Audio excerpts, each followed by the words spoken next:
Hi and welcome to Afrios Answers. Today I'm going to show you how to create a MySQL user and database in CWP. Open your internet browser, navigate to clientzone.afrihost.com and log in with your username and password.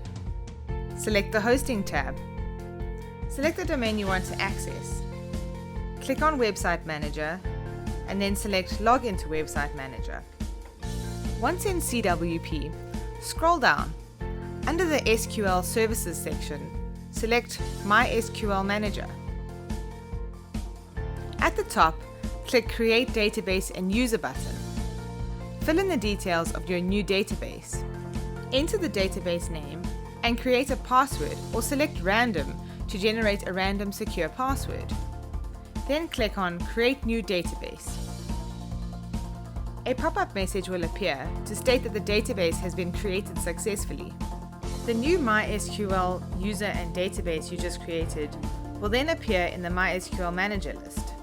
You have successfully created a MySQL database and user. Hi, John, CEO of Afrios here. Thank you so much for watching this video. I really hope that you found it useful. If you have any questions or suggestions, please feel free to comment below. And if you want more how-tos and tutorials like this one, please visit answers.afrios.com.